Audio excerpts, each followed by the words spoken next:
Hello, viewers. Welcome to Lamplighter. Today we have the pleasure of hearing from near-death experiencer Aaron Green. Aaron's story holds a treasure of knowledge about the spirit world, and in my experience holds more detail than many of the hundreds of NDEs that I've encountered in the past. Aaron, would you please introduce yourself for the audience? Sure. My name's Aaron Green. I'm 48 years old. I live in Chesapeake, Virginia. I'm married with three kids and a dog, and I work as an electrical engineer at Newport News Shipbuilding. We make all of the country's aircraft carriers for the U.S. Navy and half of the submarines for the Navy. Thank you. So, Aaron, I was really excited to find your story online. It answered a lot of personal questions of mine about the spirit world and what goes on, and also about our existence before birth. So would you please start by just sharing us the story of your NDE, and then afterwards I'll ask some questions and we can explore some different ideas and go more into the details of the experience. Sure. So I was born in 1975 in Durham, North Carolina, and when I was about two, my parents and I and my older brother moved to Chesapeake, Virginia, and we lived in suburbia. And back then, before everybody had lots of TVs and computer games and cell phones, that kind of thing, the kids would routinely get in groups and roam the neighborhood and get into kind of mischief and play and whatnot. Well, one day, shortly before my sixth birthday, I was with a group of kids in a neighbor's backyard, and I'm not sure what we were doing. We were doing the kind of typical playing type stuff, and for some reason, I developed a breathing difficulty. No matter what I did, I couldn't take a breath. It became more and more upsetting, and no matter how much I struggled, I just couldn't breathe in. And so I walked away from my friends, and my brother was there, and I got maybe 20 feet away from this group, and I didn't pass out, but my soul actually left my body. My consciousness, the core being, what I really am, it exited my body, and I could see as my body fell to the ground, as I at that point existed outside of my body. And it was immediately obvious that we're all something different than these physical bodies. That was just crystal clear. And it was kind of like waking up from a dream, only the dream is this physical reality that we're in. And it was more real. I was more intelligent, more aware than we are as we go through life on a day-to-day basis. And I look back at my friends, and what had seemed so important just a moment ago, it seemed completely trivial, and seemed like it completely didn't matter. And even like this life I had been living, it kind of seemed trivial. Trivial is not quite the right word, but it seemed like it wasn't what I thought it was. It was clearly something different, um, than what it seemed like as I was living during those 6 years. And almost immediately, um, my life replayed before me in extreme detail. Um, I think it's commonly called a life review, and I could re-experience everything that I had experienced during those 6 years of life. But the difference is, I could also now feel the feelings of the people around me. I could like feel how they had been affected by the things I had done as a child. And what really stood out as a almost 6 year old was my parents and how I had affected them. And my mother's love for me really stood out like that. That seemed like it was important. It had a weight to it that was obviously more significant. It was kind of like it had influenced the rest of humanity in some kind of fundamental and important way. That just that love, like it makes a difference. And then also my father, he was a good father and he loved me, but what I could really feel from him was his frustration and anger at dirty diapers and crying children, and how having children affected his life and his marriage, and he had some frustrations about it, and I could feel all of that. And what really stood out also was that even though I had caused these frustrations for my dad, it's like it wasn't my fault. It was just that's just what it is to have a child, and I hadn't done anything wrong. And all of that was self-evident. it was all wrapped up together in that life review, and a lot of things that might seem kind of complicated or confusing were really self-evident and simple and straightforward when reviewing my life in that context. But that was over very quickly, and 6 years of life replayed in like a fraction of a second in extreme detail. So it's kind of amazing how much we can take in a short amount of time in that kind of situation. Anyway, I noticed in the distance there was a light. It looked like a tiny pinpoint of light, but I instinctively knew there was something really important about that light. It had kind of a weight to it that I didn't understand or appreciate, but I knew that it was important. And I shifted my focus away from that light. I didn't stay focused on it, but I definitely noticed it, and it seemed like it was important. But I just kind of floated there near my body in my neighbor's backyard, and I looked around, and it was like I was in a realm parallel to this physical realm, if that makes sense. It was clearly different, and yet it looked very similar to Earth. I could still see buildings, and there was grass growing, and the interesting the grass where I was in this realm, it was kind of unkept and weedy, whereas where I'd been in the physical world, it was like a neatly cut lawn. I now attribute that to that had to do with my spiritual character and like the kind of soul I was, rather than any kind of intrinsic trait with the spiritual realm that's parallel to this physical realm. Anyway, I started to think. Uh, I would have questions, and as I would have questions, these answers would come to me in extreme detail. And one of the first questions I had was, "What am I?" And I could see myself, and I was in that state. I existed as like a round orb of light. Um, as a kid, it reminded me of an egg. It was small and it didn't look like a human at all, but I was very comfortable in that form, and I felt like um, I had the thought, I've been like this before a lot. Like I've existed like this round orb a lot, way more than I have as a 6-year-old human. Anyway, uh, what was also important was there was a faint light coming from within me, and I didn't really understand what I was looking at, but I kind of did that this was more like my um, what I really looked like, I guess, was a round orb of consciousness. Anyway, I had another thought and a question, and this answer came to me in extreme detail. Something I had previously experienced.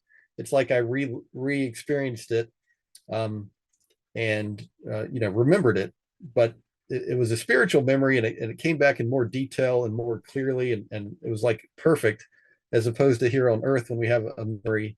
Um, it just wasn't quite. Anyway, I had the question, where did I come from? Or, where did I start? And this memory came back to me. I had been a soul that existed as a round orb with hundreds or thousands of other souls. We all existed together in what I would call a sea of souls. Um, we kind of like touched each other. We intermingled with each other. We were all very close, very intimate, and we were friends, and we were all happy and content. And um, I guess that existence, it was dominated by like a bright light. Everything was bathed in a bright, comforting light. And periodically, we would get a gift. There would be some kind of treat that would come down. As a kid, it reminded me of getting a cookie. Um, and there was one treat for every soul, and we enjoyed getting this treat. It was not something we needed, but it made us happy. And one time, there was one fewer treat than there were souls in this group, and I made the conscious decision that all these other souls around us, or excuse me, around me, are just like me. I'm going to let them have the treat because I know they want it, and I'm just going to pass on getting one of these. And when the last treat came to the last soul, I was very, very gently lifted up out of this group of souls by a very powerful, higher level consciousness. And simultaneously, it communicated with me telepathically, like mind to mind communication. And this higher level entity said that it was my creator, and that what I had done was very significant. Like, it was important that me giving up something that I wanted in order to help those around me was really important. And and this creator that I'll just call God for simplicity's sake was very pleased that I had done that. Like, it was a really good thing. And basically, it God explained that that meant that I was ready to start some kind of journey or process, that I was ready to move to the next phase, I guess, or move to the next level.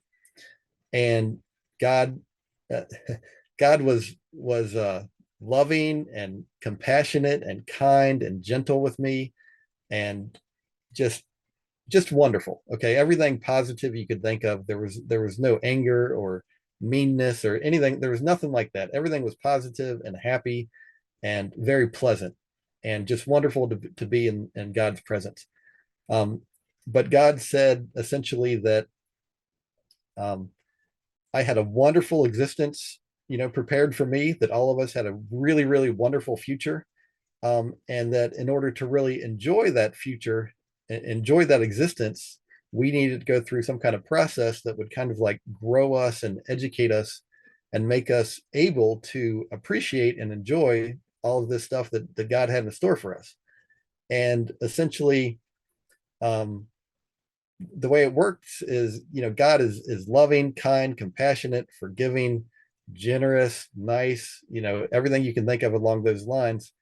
And that in order for us to enjoy everything that God has in store for us, we need to, of our own free will, um, develop those same kind of traits. We need to exercise being nice, kind, compassionate, loving, honest, forgiving, all that stuff.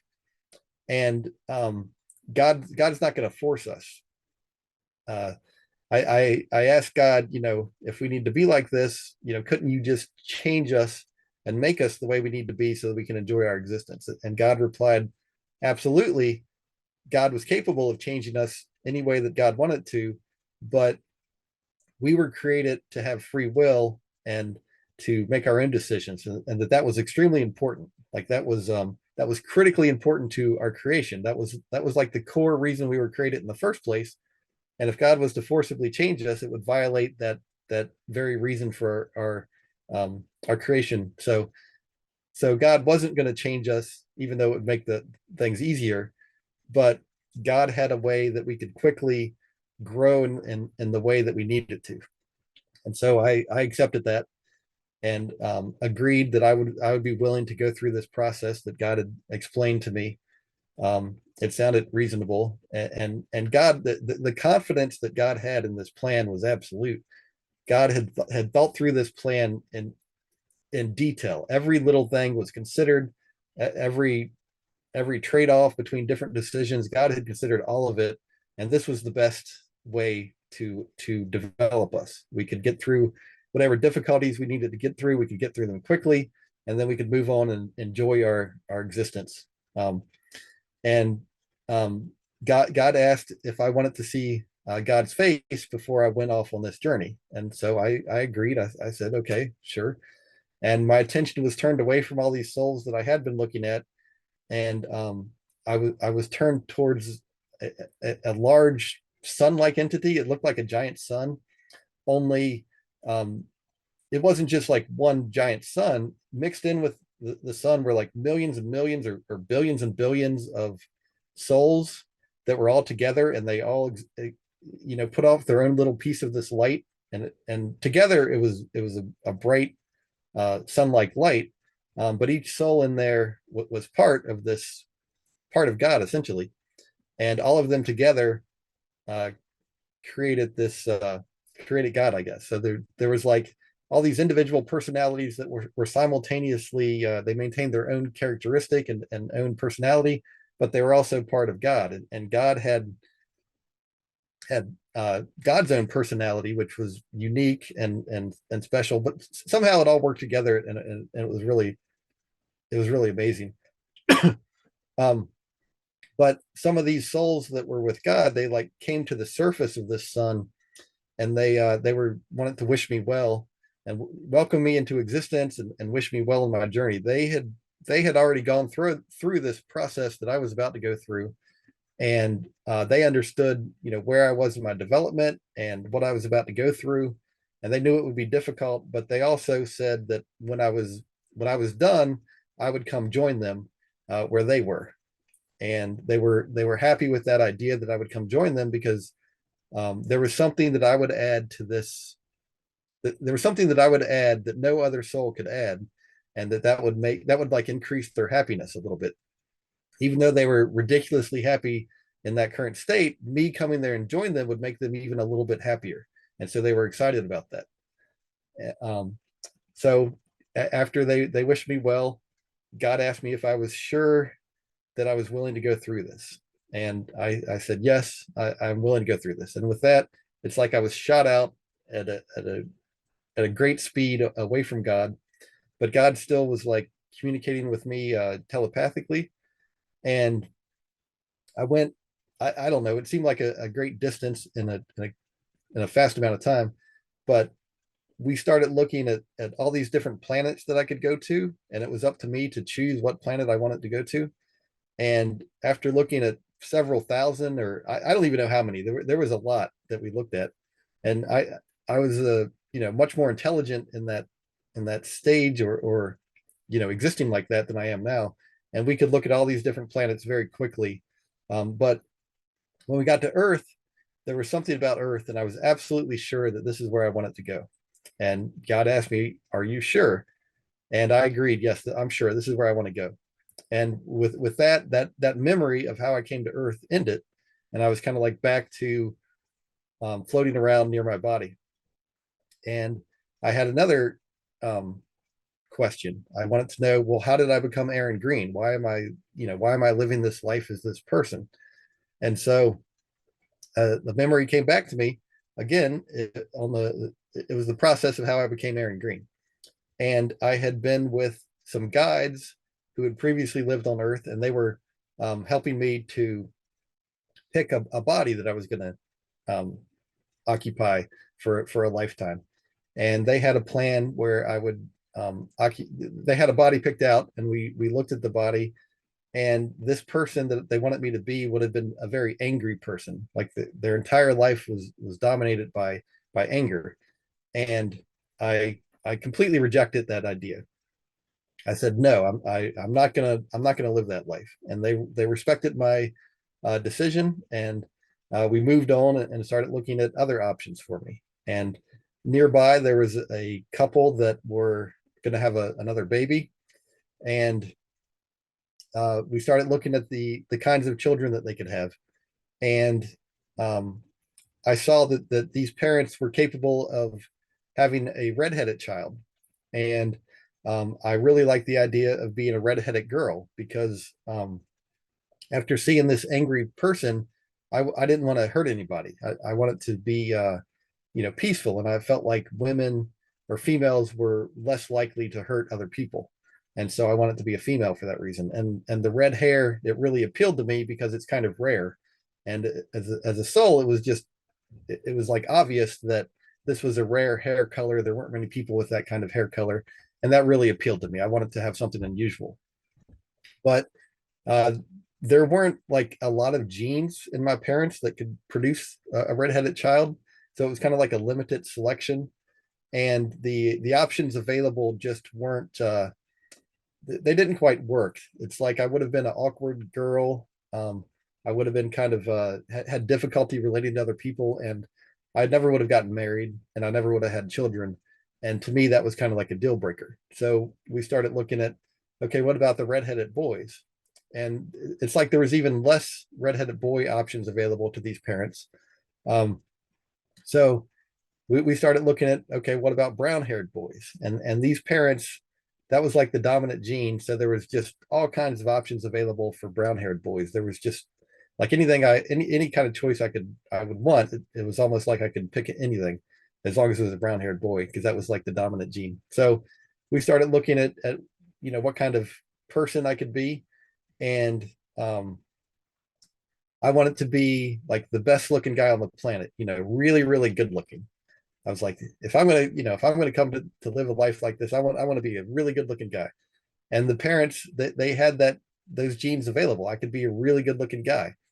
And the guides kind of showed me that if I made that choice and became a really good looking guy, that it would affect the way women would treat me. I would have options available to me as a really good looking guy that I wouldn't have available as a more average looking guy. And basically I would have been too promiscuous. I wasn't spiritually evolved enough to where I could resist certain temptations.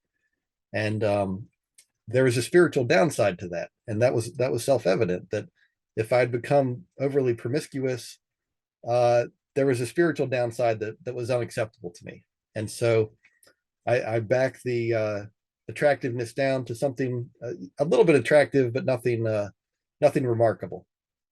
And when I arrived at what I figured was the appropriate level of attractiveness for me, we started looking at intelligence. And I wanted to be like the smartest guy on the planet, like a Aristotle or a Albert Einstein, something like that, just off the charts intelligent.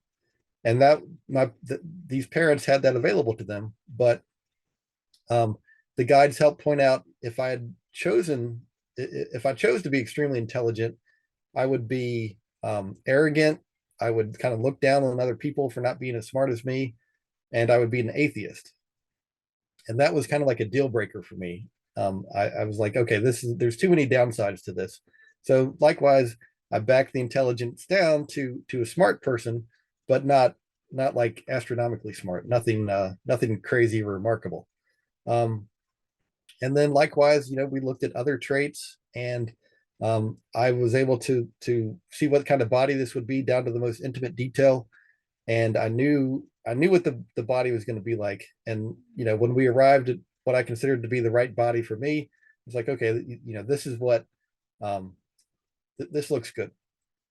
And the guides said, okay, this is good, but there's some challenges that are in store for you in life, and you need to basically look at these challenges and agree to them.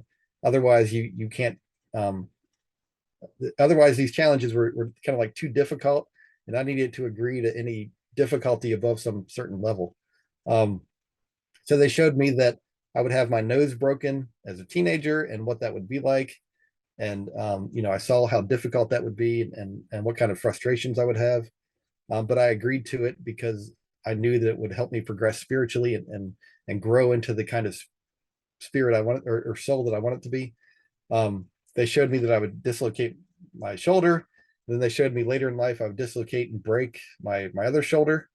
And we took a closer look at that. And we saw that the doctors would be able to fix my shoulder and make it better.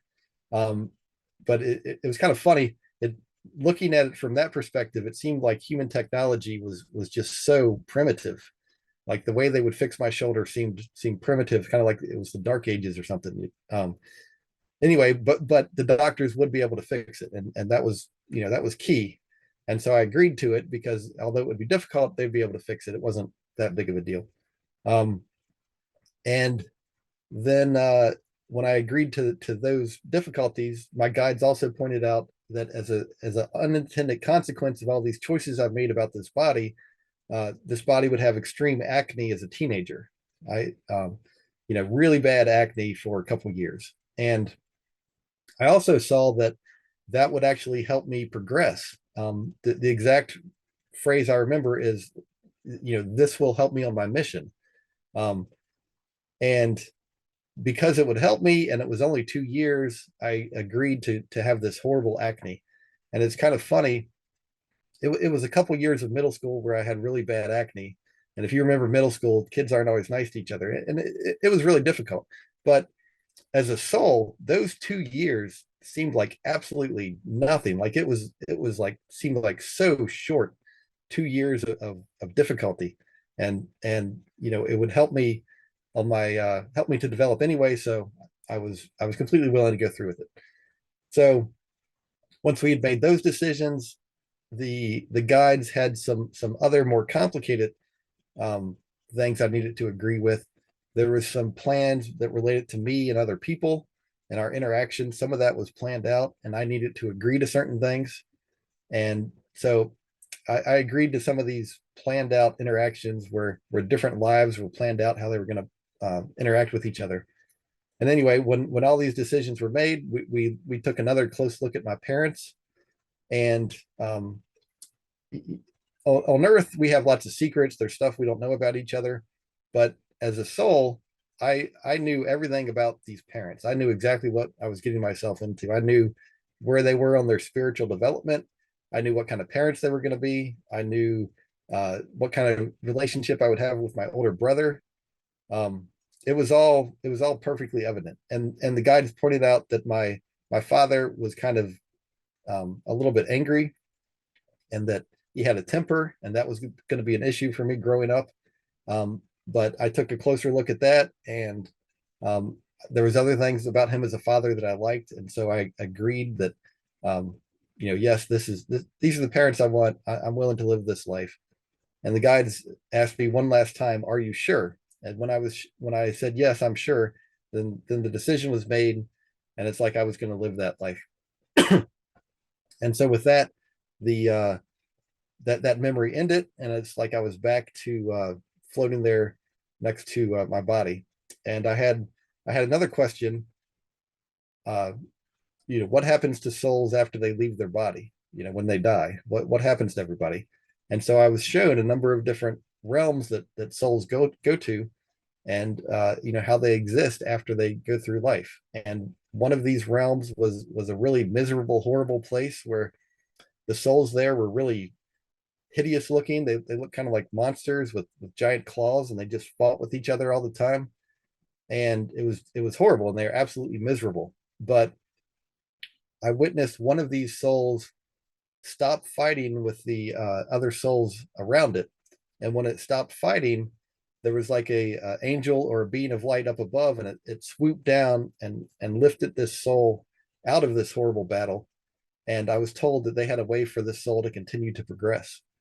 And I saw another group of souls that were they existed in darkness, and they were confused, and they didn't really know what was going on. And there was higher level souls that were there to help them, but these souls were not the kind of they weren't the kind of people that would help somebody else. So for them, the idea that these other souls were there to help them was confusing for them. They had trouble accepting that.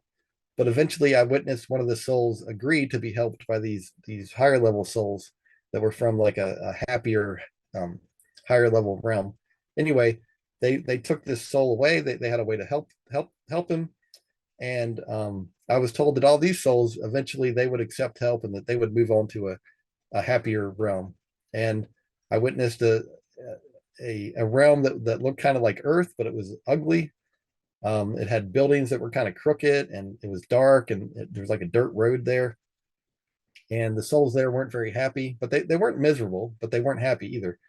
And again, there was higher level souls there that were trying to help, but in order to help, they needed the approval of the souls that were there. And then I witnessed this place that was kind of like Earth, but it was a happy place, and the buildings were really beautiful, and there were streets there that were nice, and the people there were very happy. They were living kind of like they had on Earth, but they were much happier.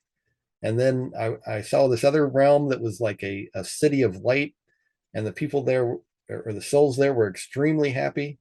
They were all translucent. They looked like people, and the buildings looked like buildings, but it was all made of light.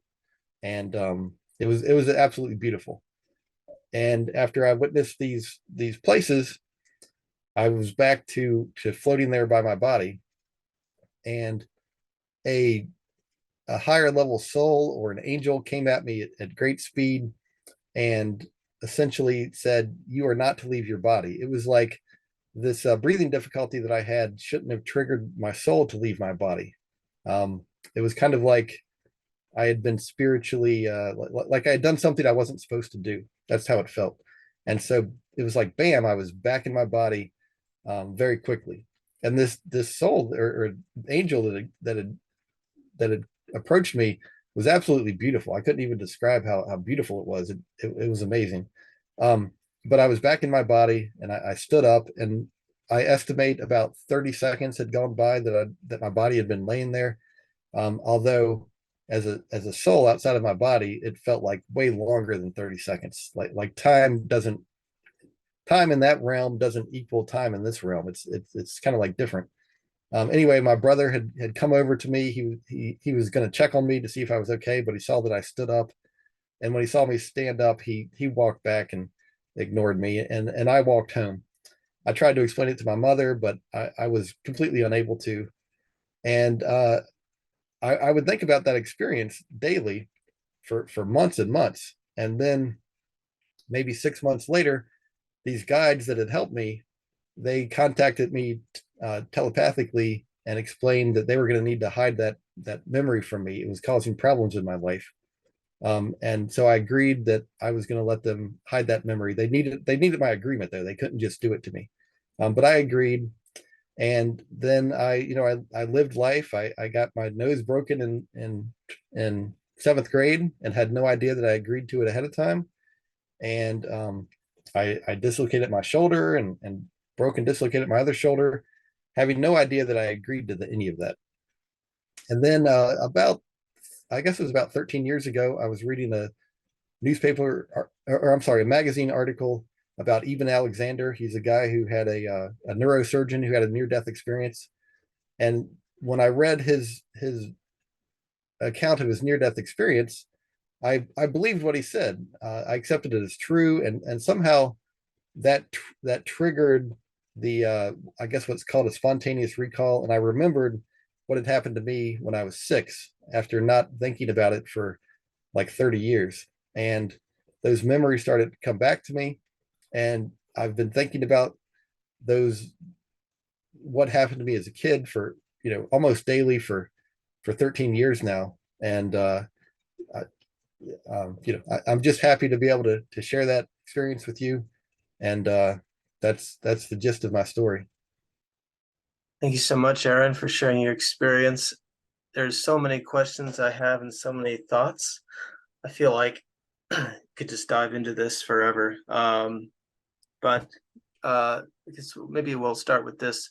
Um, so I know you talked in the beginning about when you're in heaven and they sort of had like treats were being given, you described them as, Right. and that you were willing to give up your treat, and that's what allowed you to have higher levels of opportunities for growth, Right. and seems like was the trigger for you to have the opportunity to come down to earth.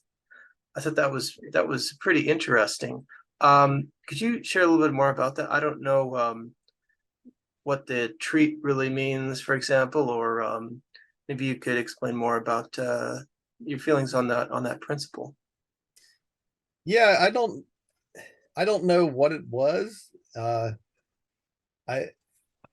it was something that made us all happy, gave us a little bit of temporary happiness, kind of like a cookie for a kid. And God told me that giving up what I wanted to help those around me was very important, and that was wonderful what I had done. And then I didn't mention this, but we also looked, and God pointed out that me giving up my treat, it provided like the impetus, and we witnesses about 7 other souls.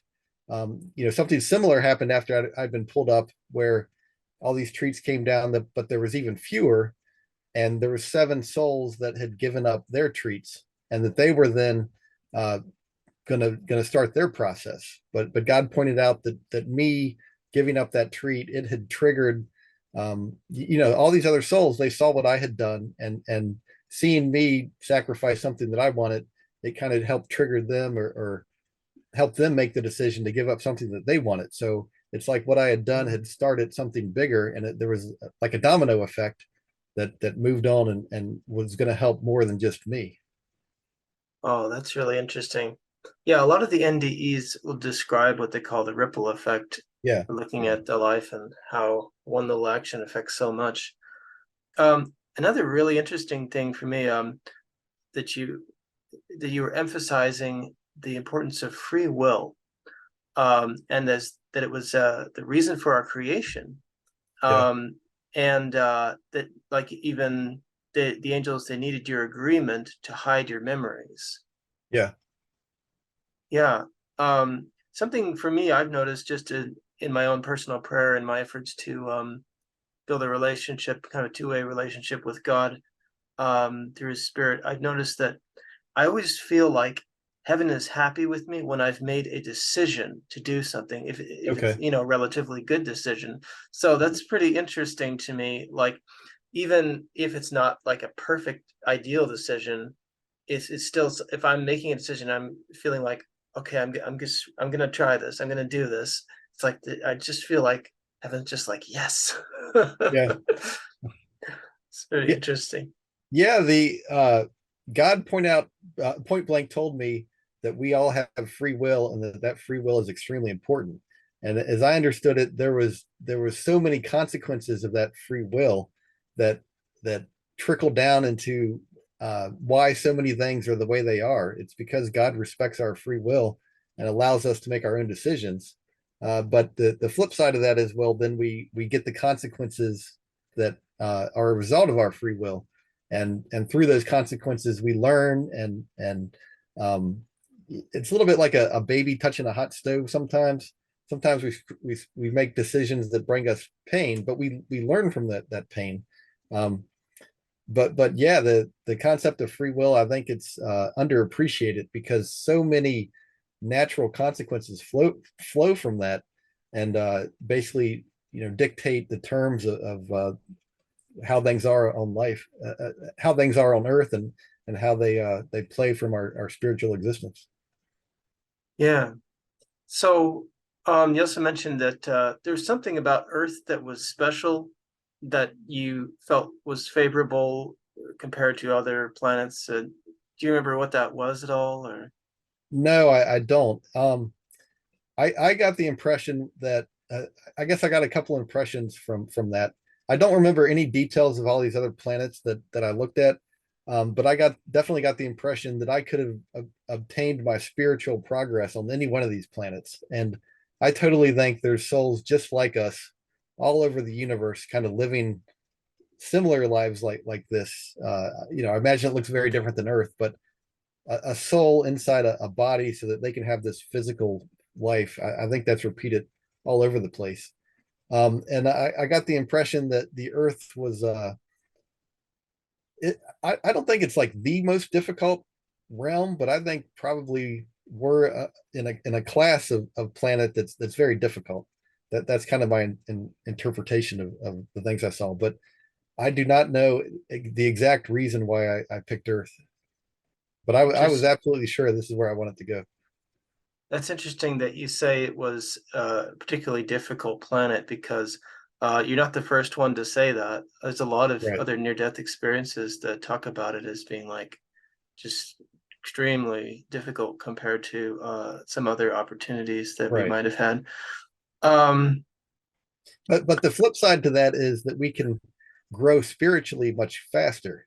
yes, So there's the negative that, yeah, it's a difficult planet, but don't leave out the flip side where we get more benefit, we get more growth and progress and ultimate happiness because of that.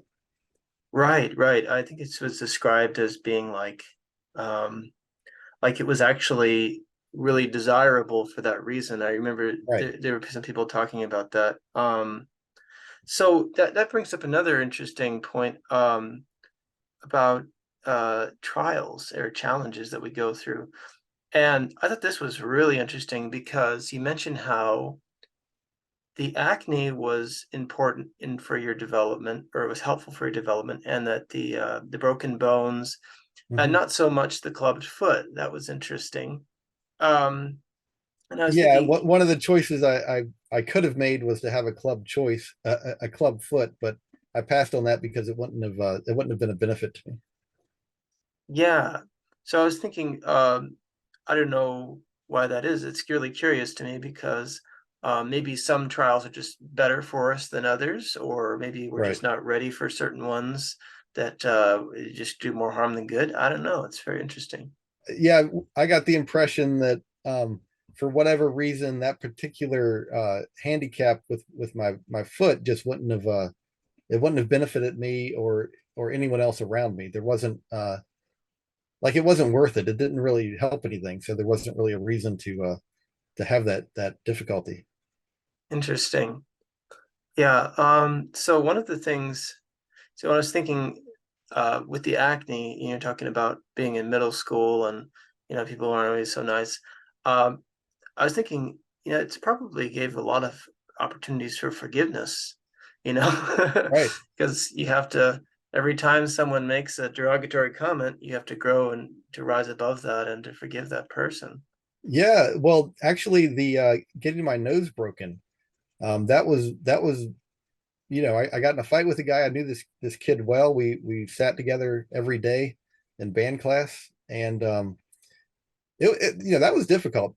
A lot of kids were very mean to me about having a black eye for 2 weeks in middle school, and I remember I realized that I could hang on to a grudge to this kid who had hit me, but I made the conscious decision to forgive him and let it go.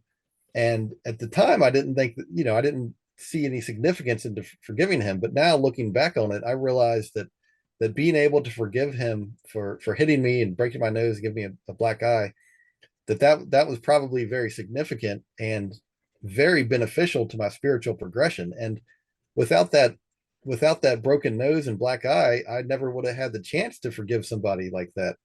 And even though it was really difficult and painful at the time, that spiritual progression that I was able to make, that little bit of progress, it'll far outweigh the cost of pain and frustration that I went through to get that.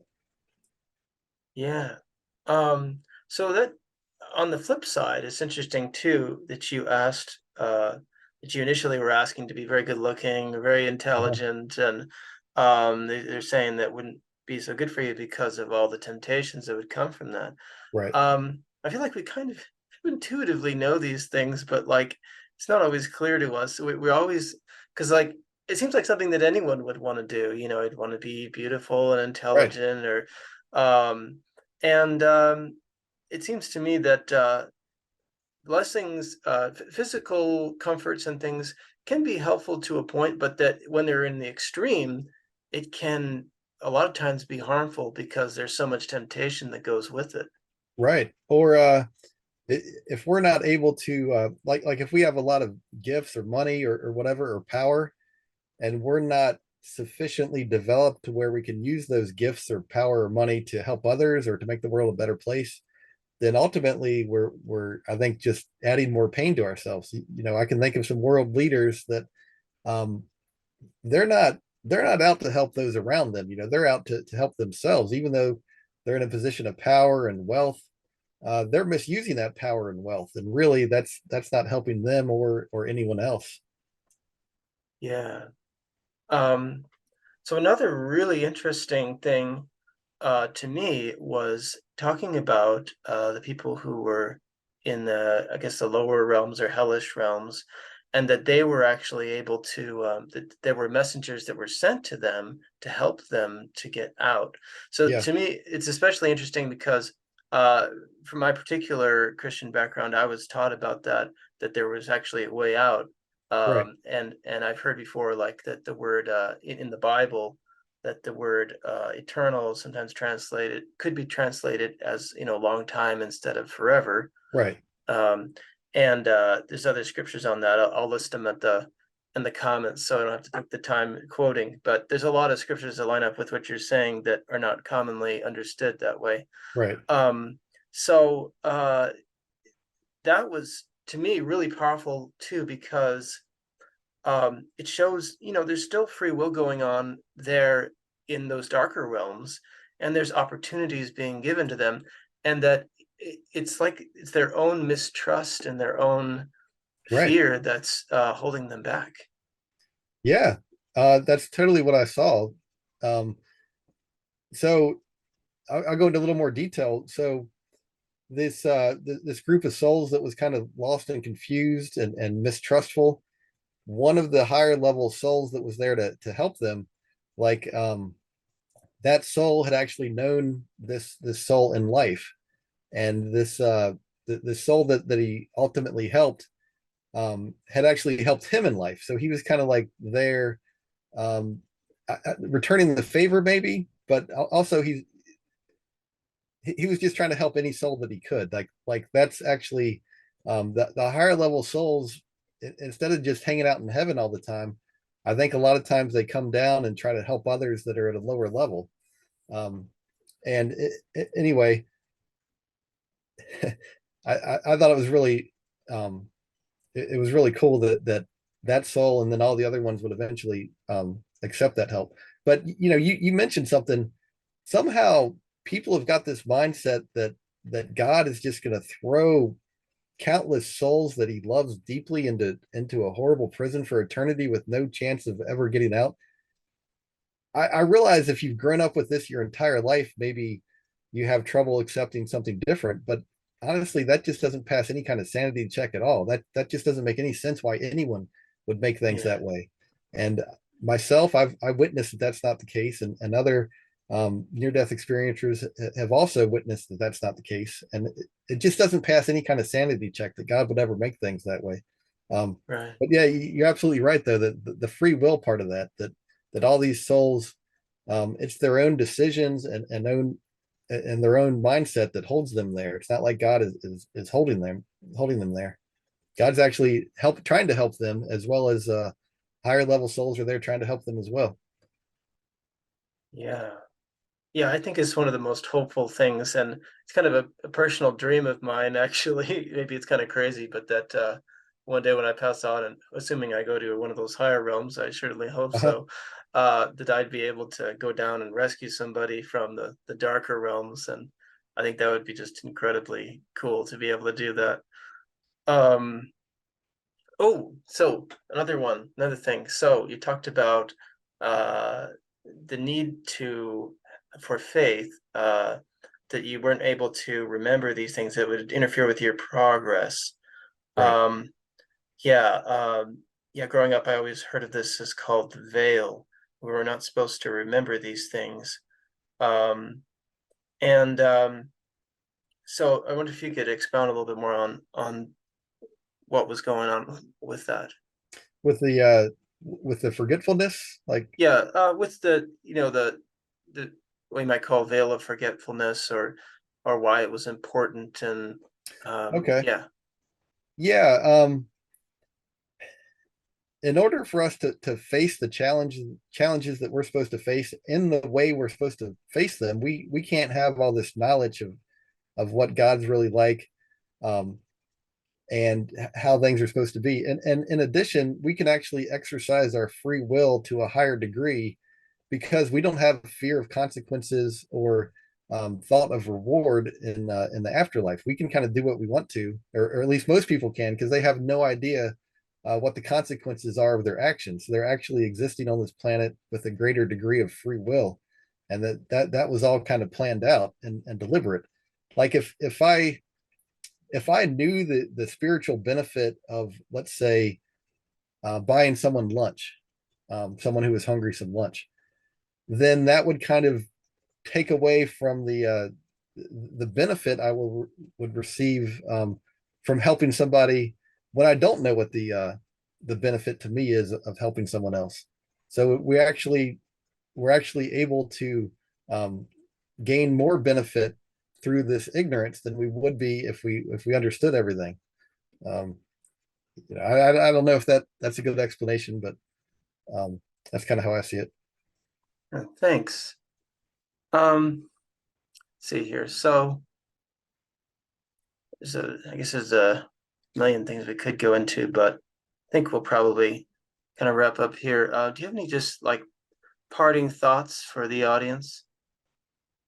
I guess what I can, there's a lot of mystery and unknown about our spiritual nature and everything, and I think it's important to try to figure that stuff out. But I think what's even more important is just to try to live a good life, to try to help, to try to love your neighbor through kindness, compassion, honesty, decency, acts of service, uh, for being forgiving to others' mistakes. Like I think if we can just try to live the way that that God wants us to, which is to love our neighbor, that not only can we make this world a better place, but we can also um, grow ourselves spiritually to be fit for these higher levels where people are much happier. So I would just encourage people to try to practice that kind of life to love your neighbor. Thank you. Makes perfect sense. Um, so do you have any if you're open to being contacted, can you share with the audience any way they can reach out to you? Yeah, you can reach me through Facebook, Aaron Thomas Green. I'm very easy to find. Or you could email me at aarongreen1975 at gmail.com. And I'll try my best to respond to anybody who has a question or comment for me. Thank you. Oh, by the way, if you ever end up writing a book, I'd be very interested in reading it. Okay. Well, I hope to someday. It's uh, not there yet, though. Okay, cool. All right. Well, thank you so much, Aaron. It's been a pleasure, and it's been a great privilege to be able to have this discussion with you. Yeah, thank you very much. And I appreciate what you're doing. I think this is important work. Thank you.